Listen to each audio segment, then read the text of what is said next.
Hello guys, welcome back to my channel. तो आज हम देखेंगे क्लास 7 मराठी का चैप्टर नंबर 12। चैप्टर का क्या नाम है? रोज निशी। रोज निशी, ठीक है।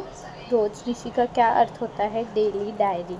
इस चैप्टर में हम देखेंगे डेली डायरी। कुछ लोग होते हैं जिन्हें डेली डायरी लिखने की हैबिट्स होती है, तो हमें इस चैप्टर में वो देखना है। तो शुरू करते हैं chapter, that is chapter number 12. Okay. रोजनिशी लिहिल्याने माणसाला जीवनाकडे बघण्याची नवी दृष्टि मिलते।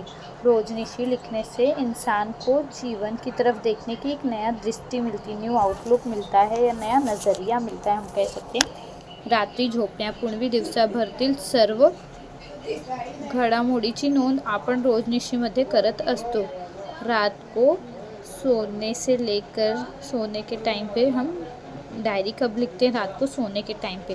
तो रात को सोने के टाइम पर सारे दिन में जो भी हमने इम्पोर्टेंट काम किए उसे हम नोट डाउन करते, नोंद मीन्स नोट डाउन करते अपने डेली डायरी में। रोजनिशी कशी लिहितात हे विद्यार्थ्यांना समजावे। रोजनिशी कैसे लिखते हैं ये हमें बच्चों को समझाना है।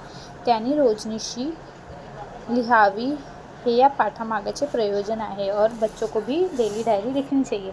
इस चैप्टर का ये एम है, उद्देश्य है कि बच्चों को डेली हैबिट्स होनी चाहिए डेली डायरी लिखने की।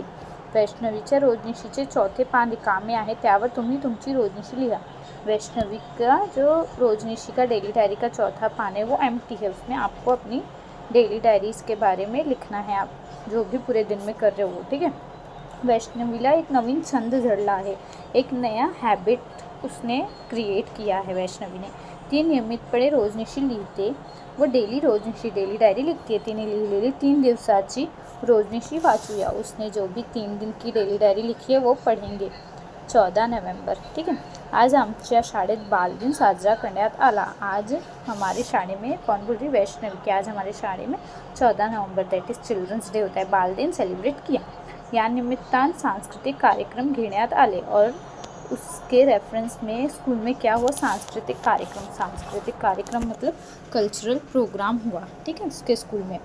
विद्यार्थीचे वेशभूषा स्पर्धा घेण्यात आली और बच्चों की वेशभूषा स्पर्धा, वेशभूषा मतलब फॅन्सी ड्रेस स्पर्धा मीन्स कॉम्पिटिशन हुई बच्चों की। शाळेतील मुलांनी पारंपरिक वेशभूषा धारण करून या स्पर्धेत भाग घेतला। स्कूल में बच्चों ने पारंपरिक मीन्स ट्रेडिशनल क्लोथ्स वियर करके, ट्रेडिशनल फॅन्सी ड्रेस वियर करके पार्टिसिपेट किया स्पर्धे में। विविध थोर पुरुषाची वेशभूषा धारण करून अनेक मुलांनी त्याची प्रसिद्ध वचन सादर केली।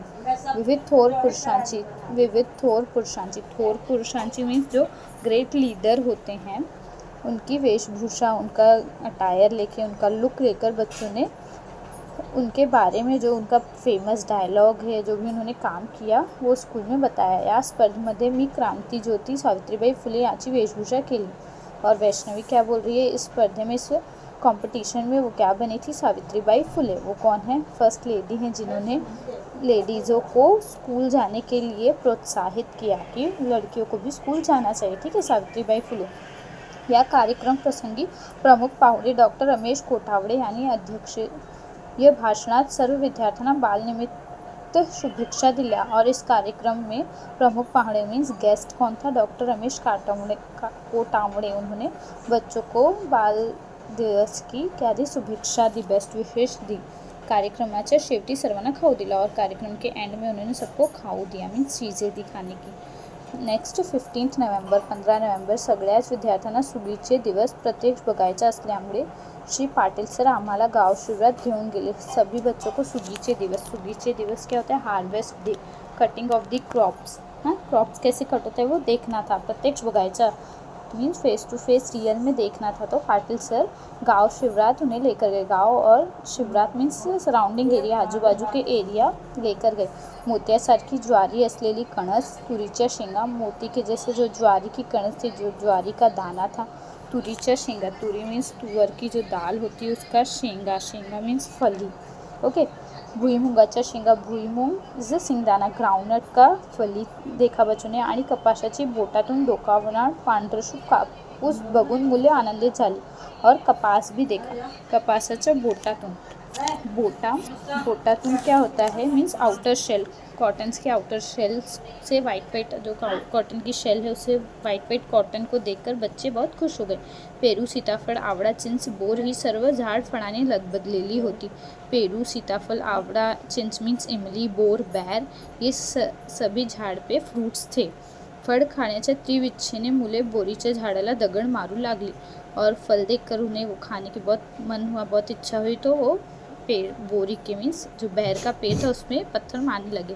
दगडाच्या माराना भरपूर बोर खाली पडली और उस पत्थर मारने से बहुत सारी बैर नीचे गिरी. सगळ्यांनी पटपट बोर गोळा करून त्यावर यथेच ताव मारला और सब लोगों ने फटाफट बैर इकट्ठा करके ऐसे झपटा कि मुझे ज़्यादा मिलना चाहिए, मुझे ज़्यादा मिलना चाहिए, तो ऐसे लिया उन्होंने.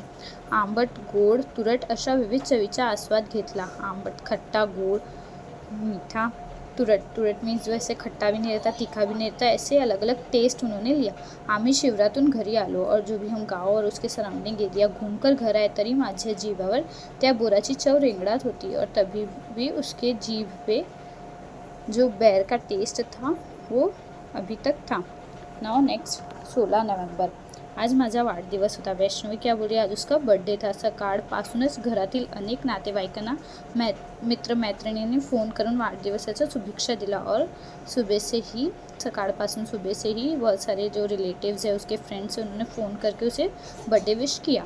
वाढदिवसाच्या निमित्तान आम्ही आदिवासी समाज कल्याण विभागाच्या एका वसतिगृहात गेलो और बर्थडे था तो कहाँ गई थी, वैष्णवी गई थी ट्राइबल्स जो कम्युनिटी होती, ट्राइबल सोसाइटी होती है, उनके डेवलपमेंट के लिए एक मीन्स ग्रुप ऑफ पीपल रहते हैं जो ट्राइबल कम्युनिटी है, जो स्कूल नहीं जा सकते तो वो दूर दूर से वो बच्चे आते हैं पढ़ने, तो उस जगह गई थी.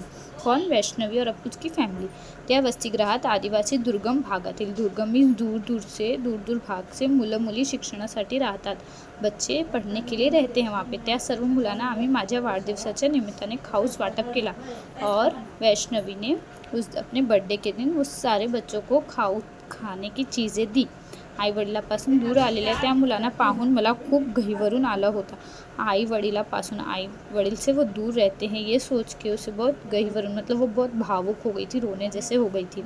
आई बाबांनी मला समजवलं और आई बाबाने उसे समझाया. त्या सर्व मुलाकडे बघून मला शिकण्याची नवी उमेद मिली और उन सब बच्चों को देखकर उसे सीखने की एक नई उम्मीद मिली.